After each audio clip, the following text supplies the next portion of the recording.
عباس رضی اللہ عنہ کہتے ہیں کہ میں نے نبی اکرم صلی اللہ علیہ وسلم کو یہ فرماتے ہوئے سنا کہ وہ شخص مومن نہیں ہو سکتا جو خود پیٹ بھر کر کھائے اور اس کا پڑوسی اس کے پہلو میں بھوکا رہ جائے۔ یہ اخلاقی اعتبار سے بہت ہی گری ہوئی بات ہے کہ وہ خود تو سیر و شکم ہو کر کھائے اور اس کے پہلو میں اس کا پڑوسی بھوکا رہ جائے یا بھوکا سو جائے۔ یہ اتنی بڑی خودغرضی ہے، اتنی بڑی بے مربتی ہے کہ اس کا احاطہ نہیں کیا جا سکتا۔ ایک انسان کی ایمان کی غیرت اس بات کو گوارا نہیں کرتی کہ وہ خود تو پیٹ بھر کر کھائے اور اس کا پڑوسی بھوکا رہ جائے۔ نبی اکرم صلی اللہ علیہ وسلم کی حدیث کا مفہوم ہے کہ اگر تم اپنے بچوں کے لیے کچھ کھانے کے لیے لاؤ تو پڑوس میں اگر کوئی غریب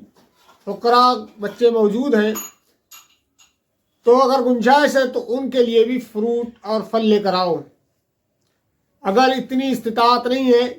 کہ تم اپنے بچوں ہی کے لیے لا سکتے ہو بمشکل، تو کم سے کم اتنا کرو کہ ان فروٹس کے، ان پھلوں کے چھلکے اپنے دروازے پر نہ پھینکو، پڑوسی کے دروازے کے سامنے نہ پھینکو، کہ پڑوسی کے بچے جب ان چھلکوں کو دیکھیں گے تو ان کے دل میں یہ احساس پیدا ہوگا کہ اگر ہم بھی مالدار ہوتے، ہمارے پاس بھی پیسہ ہوتا، ہمارے والد بھی امیر ہوتے تو ہم بھی یہ پھل کھاتے۔ اس سے کہ بچوں کے اندر ایک نا امیدی پیدا ہوتی ہے، ایک غریبی کا احساس پیدا ہوتا ہے۔ اللہ کے نبی صلی اللہ علیہ وسلم نے بڑا سختی کے ساتھ اس چیز کو روکا ہے۔ اللہ کے نبی صلی اللہ علیہ وسلم نے اس مرد کو اپنی بیوی کے ساتھ محبت کرنے سے روکا ہے جس کے سامنے کوئی بیوہ عورت بیٹھی ہو۔ مثلا اپنی بیوی کے ساتھ اتنے چاؤ سے پیش نہ ہو کہ اگر تمہارے پاس یا تمہارے سامنے کوئی بیوہ عورت بیٹھی ہوئی ہے تو اس کے دل میں ایک یہ فیلنگ پیدا ہو سکتی ہے کہ کاش میرا شوہر بھی ہوتا تو وہ میرے ساتھ بھی مذاق کرتا ہے یا مجھ سے محبت کی باتیں کرتا ہے یا پیار کی باتیں کرتا ہے۔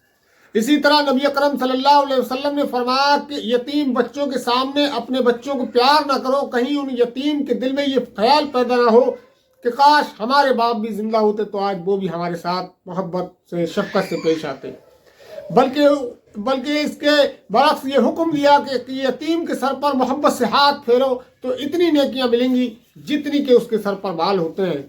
اور اس سے بڑا مقام یہ ہے کہ کوئی انسان کسی یتیم کی کفالت کی ذمہ داری لے لے، اس کی تعلیم کی، اس کی پڑھائی کی، اس کی لکھائی کی، تو اتنا خیال اسلام نے رکھا ہے۔